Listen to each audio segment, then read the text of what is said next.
지금 이 시간에는요, 은혜의 유통기한이라는 제목으로 함께 하나님의 말씀을 듣겠습니다. 요즘에는 이 유통기한이라는 말보다 소비기한이라는 말을 많이 더 쓴다고 합니다. 2년 전부터 이렇게 바뀌게 됐는데, 저도 여전히 이 유통기한이라는 말이 더 입에 좀 와닿고 더 의미적으로 더 이렇게 와닿기 때문에 오늘 설교 제목을 제가 유통기한이라고 가져와 봤습니다. 냉장고에 이렇게 넣어두는 음식들을 보면요, 간혹 유통기한 지난 제품들이 있습니다. 있는지도 몰랐던 제품들이 이렇게 있는데요. 웬만한 그런 날짜는 사실 지나도 먹을 수 있습니다. 그래서 저도 뭐 이렇게 조금 지난 것은 먹고 해결하기도 하는데, 결국에 이게 또 냉장고가 만능은 아니잖아요. 그래서 만능은 아니다 보니까 결국 또 상하게 돼서 버리게 되는 그런 제품들도 있습니다. 아무리 귀하고 비싼 음식이라 할지라도 이 소비기한, 이 유통기한이 너무 많이 지나게 되면 그냥 이제 음식물 쓰레기가 되어버려서 그냥 폐기 처분해버리면서 참 아까울 때가 많은데요. 그런데 만약에 오늘 제목처럼 우리가 받은 은혜나 감사도 이렇게 유통기한이 있다면 어떡할까? 말이 안 되는 이야기지만 누군가 이러는 겁니다. 그때는 참 고마웠는데 이미 다 지난 일인데 뭐 언제적 이야기를 합니까? 하면서 좀 고마워하지 않는 그런 모습이 있다고 할 때 참 씁쓸할 것 같습니다. 한 이야기를 제가 들고 와봤는데요. 옛날 이제 70년대에 참 그 머리가 좋았던 청년이 있었습니다. 모두가 다 가난했던 이제 시절이라서 이 청년도 참 가난했는데요. 하루 세 끼를 이제 먹을 돈이 없어가지고 막 늘 점심을 걸으면서 이렇게 열심히 공부를 했답니다. 그러던 어느 날 좀 귀한 그런 은인을 만나게 됩니다. 이 모습을 이제 지나가던 한 경비 아저씨가 보고 자기의 도시락을 이제 나눠주기 시작한 거예요. 야, 젊은 사람이 굶으면 쓰나, 나 혼자 먹기에는 양이 많으니까, 어차피 많으니까 좀 나눠 먹읍시다 해서 함께 나눠 먹게 됐습니다. 막 청년은 이제 눈물을 흘리면서 이제 감사를 했고, 결국 그 은혜랄까요, 그 밥심으로 시험에 합격해서 판사까지 되게 되었습니다. 이제 그렇게 이제 시간이 많이 흘렀어요. 이제 경비원 아저씨는 세상을 이제 떠났고, 그 아들이 언제 이제 억울한 누명을 쓰게 돼서 감옥에 갈 상황이 되었습니다. 법에 대해서 뭐 아는 것도 없고 도와줄 사람도 없고 막 그런 상황에 이 경비원의 아들이 자기 아버지에게 계속 들었던, 자랑같이 들었던 그 판사를 떠올리게 된 거예요. 옛날에 도시락 나눠줬다는 그 사람이 판사가 됐다는데 내가 그 사람한테 가서 도움을 한번 구해봐야지.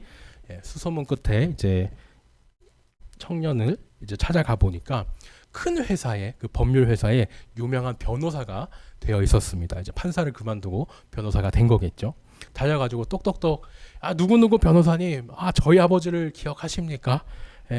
그때 사랑을 기억해서라도 제 억울한 사연 한 번만 들어주십시오. 이렇게 얘기를 한 거예요. 보통 이런 얘기를 하면 이 스토리가, 이야기가 어떻게 됩니까? 그럼요. 그분 알죠. 그 아저씨 참 감사했는데 그분 덕분에 제가 여기 있는데 당신의 억울함 얘기하십시오. 내가 법적으로 필요한 모든 도움을 주겠습니다. 이렇게 얘기를 할 겁니다. 그런데 이 변호사가 이러는 겁니다. 뭐 언제적 얘기를 합니까? 그 뭐 밥 준 게 뭐가 대수라고. 법률 상담을 원하면 정식으로 가서 접수하고 다시 오세요. 나는 당신이 와서 함부로 말 걸 수 있는 그런 사람이 아닙니다. 이런다고 생각을 해보십시오. 대부분의 사람들이 이런 얘기를 들으면 어떻게 생각하겠습니까? 저 은혜도 모르는 삐리리, 저 괘씸한 사람, 이렇게 막 속이 부글부글 끓게 될 것입니다. 오늘 성경에 나오는 요아스, 이 요아스 왕이 딱 그렇습니다. 제가 현대식으로 더 이렇게 좀 풀어서 얘기를 한 것인데요. 요아스 왕은요, 이 자신이 받은 은혜와 감사 이런 것도 유통기한을 마치 딱 정해가지고 폐기 처분해버린 그런 사람입니다. 자신이 받은, 제가 어떤 은혜를 받았는지 그것을 쭉 나눌 텐데, 그 받은 엄청난 은혜 뭐 이런 것들을 다 폐기 처분해버리고 기한을 매겨서 딱 모른 척 해버린 거죠. 오늘 말씀을 통해서 사람이 어떻게 은혜를 배신하는가, 또 그런 것을 보시고 하나님은 또 어떻게 대하시는가, 이것을 저희가 오늘 함께 말씀드리면 좋겠습니다. 먼저 이 요아스 왕이 어떤 상황에 왕이 됐는가, 이것을 이제 말씀을 드리려고 하는데요. 여기 이제 저희의 주보에도 있는 마지막 여기 주보 페이지도 있는 이 표를 들고 왔는데 마지막 여기 이제 요아스가 있고요. 화면상에서 이제 요아스가 있고 그 다음에 여기 위에는 이제 여호사밧이 있습니다. 여호사밧은 저번 주에 저희가 말씀 들을 때 나왔던 그 여호사밧 왕이에요. 여호사밧과 요아스 사이에 불과 일주일인데 그 시간 동안 왕이 참 많이 바뀌었습니다. 8년, 1년, 6년 만에 확 이렇게 바뀌기도 했는데요. 차근차근히 저희가 한번 설명을 드려보도록 하겠습니다. 여호사밧이요 자신의 아들과 이제 북이스라엘 아합 왕의 딸을 서로 좀 사이좋게 잘 지내기 위해서 전략적으로 결혼을 시킵니다. 피로 맺으면은 그것만큼 또 끈끈한 유대 관계 또 그런 화친 조약이 없기 때문에 하나님은 이 좀 뭐랄까요 이렇게 신앙이 나쁜 이 북왕국과 가까워하는 걸 싫어했지만 이 여호사밧이 사람의 생각으로 좀 좋은 게 좋은 거지 생각을 하면서 여호사밧 왕이 아합 왕의 아들과 딸을 이제 둘이 이렇게 혼인을 시킨 것이죠. 이때요 여호사밧이 이제 결혼시켰던 아들이 여호람입니다. 여호사밧의 아들 여호람이 있고 아합 왕의 딸이 북이스라엘의 아합 왕의 딸이 아달랴예요. 이렇게 이제 족보가 이제 완성이 된 겁니다. 남유다가요 이제 자기 신앙을 사실 계속 이제 지켜 나가야 했는데 이제 신앙 때문에 막 이렇게 서로 싸우기보다는 그래 사이좋게 지내자. 우리가 나라 힘을 합치면 외국에 더 잘 맞서 싸울 수도 있고 좋은 게 좋은 거야 하면서 이렇게 전략 결혼을 시켜 썼었습니다. 그런데 문제는요, 이 신앙 없는 아달랴가 남유다 왕국에 여기 이렇게 그 왕가에 들어오게 되면서 그 나쁜 결과가 눈덩이처럼 커지게 됩니다. 여호사밧이 죽고 나서요, 아들 여호람이 이제 왕이 됩니다. 그런데 여호람이요, 저희 주보 여기 참고해 주면서 읽으셔도 좋은데 여호람이 왕이 되고 얼마 안 돼서 8년 만에 깨꼬닥하고 죽어버립니다. 그런데 아주 괜찮아요. 왜냐? 여호람과 아달랴 사이에 태어난 아하시아가 있잖아요. 그래서 아달랴와 여호람의 아들 아하시아가 이제 그 다음 왕이 됩니다. 근데 그렇게 아하시아가 왕이 됐는데 이 아하시아도 1년 만에 죽게 됩니다. 북이스라엘의 똑같은 동명인 아하시아 왕과는 다른 왕입니다. 아하시아 왕도 1년밖에 안 되고 바로 죽어요. 사람의 생각대로 그저 무리하게 좀 나라를 합쳐서 좀 좋은 게 좋은 거지 잘 먹고 좀 잘 살려고 해봤더니 그걸 이제 하나님이 다 무너뜨리시죠. 그런데 이제 아달랴 입장에서는 이렇게 되니까 소위 말하는 똥줄이 닿게 됩니다. 자신의 남편과 아들이 다 죽었어요. 남편이 왕이었는데 죽었죠. 아들이 왕이었는데 죽었습니다. 이제 자신과 좀 사이가 먼 이가 왕이 될 텐데 자신의 이제 안전이 위험해지는 겁니다. 다른 왕에게 나라가 넘어가면 어떻게 될까? 그 불안함 속에 아달랴가 내가 그 꼴은 못 보지 하면서 다른 유다 집안 안에 남자들, 그러니까 왕이 될 수 있는 후보들을 다 죽여버립니다. 남유다를 잘 번영시켜 보려고 받아들였던 이 아달랴, 이 여인 덕분에 오히려 다윗 왕가 자체가 망하게 생긴 거죠. 그런데 그 가운데서도 하나님께서 다윗 집안을 지켜주셨습니다. 바로 왕세자 한 명을 빼돌리게 하신 거예요. 그렇게 살아난 자가 누구였냐면 요아스였습니다. 요아스에게는 이제 여호야다라는 제사장 고모부가 있었는데 그 여호야다 부부의 도움으로 요아스를 이제 숨겨줘서 요아스가 살게 됐습니다. 그러니까 딱 이것만 오늘 이야기만 봐도 여호야다가 요아스의 은인이구나. 그것을 저희가 알 수 있죠. 그런데 한편 이 남자들을 다 죽였다고 이제 생각한 아달랴는 6년 동안 이제 여호사가 죽고 나서 여호람이 왕이 됐죠. 여호람이 죽고 나서 아하시아가 왕이 됐는데 아하시아가 죽고 나서 그 유다의 남자들 다 죽였지 않습니까? 아달랴 자신이 여왕이 돼가지고 6년을 다스렸습니다. 그런데 그 6년 동안 요아스는 무엇을 했냐? 성전에서 숨어서 이렇게 지냈죠. 말이 6년이지 정말 들키면 어떡하나 그 조마조마하면서 힘든 시간을 보냈을 겁니다. 성전을 담당했던 이제 고모부 여호야다 제사장의 도움과 또 말씀을 가르침이나 이런 것들을 잘 배우면서 왕으로서 이렇게 6년 동안 준비를 하게 되면서 이렇게 시간을 보내게 됩니다. 그렇게 이제 금방 6년이 지나요. 그러고 나서 이제 숨어 산 지 7년이 되던 그때에 여호야다 제사장이 비밀 작전을 준비를 합니다. 악하게 정권을 잡았던 아달랴, 이 정통성도 없이 여왕의 자리를 잡았던 아달랴를 이 여왕의 자리에서 내리고 요아스를 왕으로 세우려는 이 쿠데타라고 할까요? 이 비밀 작전이었죠.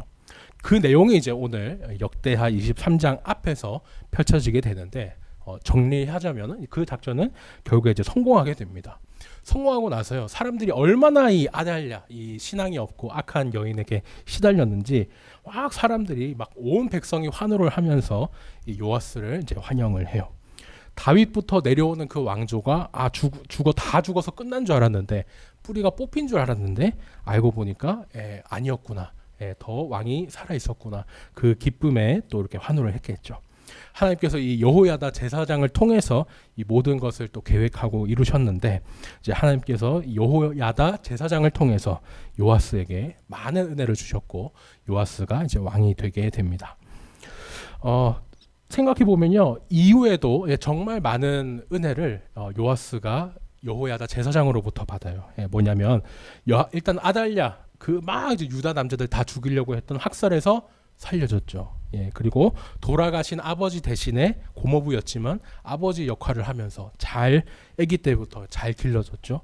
그리고 자신의 목숨을 걸고 반란 그 쿠데타를 이뤄서 왕위까지 되찾아서 왕으로 요아스를 세워줬습니다. 그리고 가장 중요하게 성전에 사는 동안에 말씀 가르쳐주고 또 신앙으로 길러주기까지 했으니까 그 은혜를 사실 사람이라면 절대 잊어서는 안 되는 그런 은혜였죠. 물론 이 은혜가 얼마나 컸는지 다 요아스 왕도 백성들도 잘 알았습니다. 그래서 정말 파격적인 대우를 제사장 여호야다가 죽을 때 해줘요. 어떻게 하느냐, 왕들만 묻힐 수 있는 그 왕의 무덤이라는 곳에 묻히게 해준 겁니다. 우리나라에도 현충원이 있지 않습니까? 서울에도 있고 대전에도 있는데 그 현충원에 묻히는 것 정말 큰 명예잖아요. 그런데 왕의 무덤은 어떻습니까? 이보다 더 하겠죠. 지금의 그러니까 지금의 대통령보다 당시 고대 국가에서 왕이 당연히 더 큰 이런 힘을 가지고 있기도 하고, 묻히는 인원수도 딱 왕들의 그 계보에 들어가는 다윗의 자손들이나 이런 딱 사람들만 묻힐 수 있기 때문에 묻힐 수 있는 인원수도 훨씬 적었습니다. 그러니까 이것은 정말 파격적인 놀라운 그런 예우라고 할 수 있겠습니다. 그렇죠. 어릴 때 살려줬지. 어릴 때 다 자란 그 성인이 될 때까지 막 길러줬지. 왕까지 되게 해줬지. 얼마나 감사합니까? 왕과 나라가 그 받은 은혜를 알고 그 사랑에 감사하면서 이런 최고의 예우를 이제 해줬어요. 그런데요, 이 은혜의 유통기한이 아쉽게도 얼마 안 갑니다. 이 요아스에게 사랑을 줬던 여호야다 제사장이 결국에 이제 나이를 차서 죽게 되는데 130살에 죽게 되는데, 죽고 나서 얼마 안 돼 가지고요, 이 남유다의 지도자들이 이 요아스 왕에게 아첨하러 옵니다. 옆에 있던 여호야다가 이제 옆에서 늘 신앙적인 조언도 해주고 또 살펴주고 했던 그 여호야다가 사라지자마자 이 요아스 왕이 아첨에 홀랑 넘어가 버리고 마나요. 신앙이 무너져 버리고 맙니다. 성전에 숨어 살면서 무려 6년 동안이나 수많은 예배를 봤을 것이고 또 많은 말씀을 그냥 옆에서 듣기만 해도 그 말씀이 엄청났을 텐데 그 배웠던 말씀들 다 잊어버리고요, 하나님의 성전을 버리고 자신을 죽이려고 했던 그 아달랴와 똑같이 우상을 섬겨버려요. 옆에 있던 그 영적 조언자 부모가 떠나고 그렇게 하자마자 그 신앙을 바로 이렇게 잃어버리게 된 것인데, 애초에 이 요아스의 믿음이 참된 믿음이 아니었겠구나. 여기서 저희가 또 알 수 있겠죠. 하나님은요, 이 믿음을 저버린 요아스의 죄 때문에 남유다와 북이스라엘까지 이렇게 벌을 내리시기로 합니다. 하지만 그 벌을 내리시기 전에 우리 하나님이 또 너무 사랑하시기 때문에 그 예전에 그 또 요아스 왕이 어떤 사람인지 아시기 때문에 기회를 주세요. 선지자를 보내가지고 정신 차리고 다시 돌아오라, 이렇게 이제 말씀을 주십니다. 19절 말씀에 보면은 선지자들이라고 이제 되어 있거든요. 그러니까 한두 명이 아니라, 그죠? 정말 많은 사람을 보내서 돌아오라고 그렇게 요아스 왕에게 보내 경고를 했던 겁니다. 물론 그래도 귓등으로도 안 들었죠. 요아스 이 사람, 이 전에 여호야다 제사장이 살아있을 때는 안 이랬는데 혹시나 이 여호야다 제사장이 살아 있었다면 뭔가 좀 달랐을까? 이런 생각이 저희가 들잖아요. 근데 오늘 말씀을 계속 보니까 아니요. 여호야다가 있었다 해도 똑같이 죄를 떠나 살았을 거예요. 20절을 이제 보니까 하나님께서 이제 여호야다 대신 여호야다의 아들을 이렇게 요아스 왕에게 보냅니다. 성령 하나님께서 여호야다의 아들을 이제 감동시켜 가지고 네가 가서 예언해라 이렇게 하시는데 많은 사람들 앞에서 여호야다의 아들이 왕에게 외치는 거예요. 너희가 어찌하여 하나님 말씀을 듣지 않고 스스로 형통하지 못하게 하느냐. 너희가 하나님 버렸으니까 하나님도 너희를 버릴 것이다. 이렇게 이제 강력하게 경고를 합니다. 이 말씀을 외친 선지자가 누구라고요? 여호야다의 아들 스가랴였는데 스가랴서의 그 스가랴와는 이제 다른 또 동명이인입니다. 자신에게 그 은혜를 줬던 그 여호야다의 아들이 이렇게 와서 얘기를 하는 거예요. 과연 요아스 왕이 말을 들었을까? 아니요. 백성들이 또 이 여호야다의 아들을 돌로 쳐서 죽여버립니다. 근데 이게 백성들이 나선 게 아니에요. 사실 21절 보니까 저는 뭐야? 쟤 돌로 쳐서 죽여버려. 이렇게 요아스 왕의 명령을 따라서 요아스가 죽이라고 한 거예요. 네, 은혜를 줬던 그 여호야다의 아들을 이렇게 죽인 겁니다. 22절 말씀은 그래서 이렇게 정리해요. 요아스 왕이 아버지 여호야다가 베푼 은혜를 기억하지 아니하고 아들 스가랴를 이렇게 죽여버렸다. 아들은 뭐라고 하면서 죽었냐면 하나님이 이거 다 살펴보시고 갚아주세요 이렇게 말하면서 죽었다고 이렇게 말씀을 하십니다. 정말 그죠? 은혜를 원수로 갚았다 이 표현이 정말 딱 맞습니다. 제가 설교 시작할 때 도시락의 그 은혜를 잊은 변호사 그 얘기를 조금 현대 버전으로 각색을 했는데 그거에 비하면 아무것도 아니죠. 속이 정말 이 부글부글 끓으면서 사실 오늘 말씀에서 요아스 왕이 더하면 더했지 결코 못하지 않는 그런 모습을 보여줍니다. 자신을 키워준 생명의 은인, 또 자신을 살려주고 막 신앙 안에서 잘 자라게 해주면서 정말 아버지와 같이 그렇게 잘 다뤄줬는데 자신이 왕이 될 수 있게 끝까지 정말 목숨을 걸면서 도와주고 힘썼는데 그 여호야다의 은혜 그것을 싹 잊고 그 아들을 돌려 쳐서 죽여버린 겁니다. 어느 누구나 이 말씀을 듣고 참 이제 화가 나는 것이 정상이겠죠. 우리 주변에는요 참 이렇게 은혜를 모르고 뻔뻔하게 굴거나 또 오히려 원수로 갚는 사람들이 참 많은 것 같습니다. 사랑을 줬는데 그 사랑을 미움으로 갚아주는 사람이 있고요. 또 사랑을 줬는데 뭐지 하면서 그 사람의 사랑을 이용해 먹는 그런 사람도 있습니다. 특히 교회와 크리스천을 자신의 이익을 위해서 속이고 막 이용해 먹는 사람 너무나 많죠. 이런 사람들을 앞두고 저희가 어떻게 해야 될까요? 22절 말씀에서요 하나님은 요아스 왕이 여호야다가 베푼 은혜를 요아스 왕이 이제 은혜를 기억하지 않았다고 했습니다. 그러면은 이 은혜는 사라진 건 아니고 누가 기억을 하느냐? 빠이빠이 하고 사라졌느냐? 아니죠. 하나님이 기억을 하십니다. 요아스와 그 백성에게 돌을 맞았던 사람, 그 여호야다 아들 이름이 스가랴이잖아요. 근데 이 스가랴 이름의 뜻이 바로 하나님이 기억하신다라는 뜻입니다. 그러니까 스가랴 기억하지 아니하고 이 내용이 같은 22절 안에 나오면서 이제 비교하게 하는 것이죠. 우리가 베푼 사랑을 사람들이 기억 못하고 또 받은 그런 은혜를 원수로 막 되갚아주고 할 때, 그럴 때 우리가 베푼 사랑과 그 은혜를 그 사람은 기억 못하고 원수로 갖고 할지라도 그 은혜, 그 사랑은 하나님이 기억해 주십니다.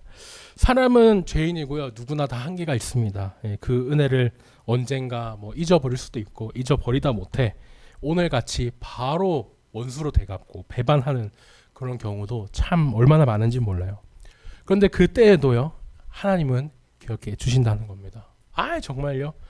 스가랴가 죽을 때 이렇게 말했잖아요. 하나님 다 지켜보시고 이거 갚아주십시오. 그렇게 기도를 했는데 23절부터 정말 하나님이 이제 그 말을 기억하면서 갚아주시기 시작합니다. 제가 요약하자면 1년도 안 돼가지고요. 봄이 되자마자 1년도 안 돼서 나라의 외국 군대가 쳐들어와가지고 유다의 군대가 본진이고 그 수도 많았는데 그 작은 외국 군대에 처참하게 참패를 합니다. 요아스는 부상도 입고요. 나중에 가서는 결국에 요아스 왕이 자기 신하들한테 암살당해서 또 죽어요. 그리고 가장 어떻게 보면 통쾌하다고 할 수 있는 건데 여호야다는 왕이 아니었는데도 그 왕들의 무덤, 현충원과 같았던 그 왕들의 무덤에 묻혔잖아요. 근데 정작 왕이었던 요아스는 그 왕의 무덤에 묻히지 못합니다. 은혜를 베푼 여호야다와 또 그 은혜를 잊고 원수로 갚은 요아스, 이 둘이 정말 이렇게 크게 비교되죠. 일부러 이렇게 비교하게 하십니다. 제가 억지로 이렇게 비교한 게 또 아니고요. 여호야다가 이제 요아스를 왕으로 만들려고 막 그렇게 소위 말하는 쿠데타 같은 그런 비밀 작전을 펼칠 때 그 아달랴를 죽였습니다. 여호람의 아내 아달랴를 죽였는데 그 미운 아달랴를 처형할 때도요. 이제 여호야다가 했던 말이 있어요. 성전 안에는 하지 마라. 성전 안에서는 성전은 거룩하니까 성전 밖에서 저 악한 여인을 처형하라 그렇게 얘기를 했었어요. 백성들이 정말 그렇게 했습니다. 여호야다는 아달랴도 성전 안에서 죽이지 못하게 그렇게 하나님을 중요하게 생각하고 예배를 중요하게 생각하고 했지만 요아스는 어떻게 했습니까? 스가랴를 죽일 때 성전 안에서 죽여버렸거든요. 여호야다가 죽고 나서 얼마나 정말 이 요아스의 신앙이 많이 떨어졌고 하나님과 성전, 예배를 무시했는가, 이것을 저희가 또 말씀을 통해 볼 수 있게 됩니다. 오늘 말씀을 이제 정리해 보겠습니다. 오늘 저희가 여호야다의 은혜를 잊은 요아스 왕에 대한 말씀을 들었습니다. 마치 그죠, 은혜의 유통기한이 없는데 그 은혜의 유통기한을 매긴 것처럼 지난 은혜들 그 뭐 언제적 일이라고 뭐 옛날 얘기를 하고 있어 폐기 처분해 버렸죠. 오늘 말씀이 참 우리에게 어떤 말씀을 해주실까, 우리에게 또 어떻게 위로가 될까 생각을 해봅니다. 내가 베푼 사랑과 친절, 그런 것들 몰라줄 때 참 섭섭하고 힘이 빠집니다. 저도 누군가에게 양보해주거나 분명히 감사합니다 말 들으려고 한 건 아닌데 참 죄인이기 때문에 얼마나 고맙단 말 안 하면 섭섭한지 모르겠습니다. 은혜를 원수로 갚거나 또 그 호의를 이용해 먹는 사람도 세상에 얼마나 많은지 몰라요. 기독교인이 착하다, 교회를 다니는 사람, 크리스천이 착하다라는 그 사실을 알고 더욱더 이용해 먹으려는 사람도 여전히 너무나 많습니다. 하지만 그렇게 힘든 상황에, 그렇게 섭섭한 상황에 우리가 베푼 사랑, 그 은혜를 아무도 기억하지 못하는 것 같아도 하나님은 기억하십니다. 기한이 있는 사람과 다르게 하나님은 잊으시지도 않으시죠. 우리의 모든 상과 인정이 하나님께서 주신다는 그 사실, 그것을 저희가 기억하면 좋겠습니다. 또 한편으로요, 우리가 또 한번 되돌아볼 것도 있죠.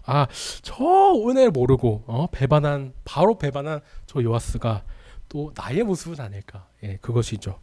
예수님께서 나의 죄를 대신에 돌아가 주셨는데도 그 은혜를 깜빡하고 또 죄짓고 하는 그런 모습, 참 부끄럽고 염치 없는 우리의 모습인데요.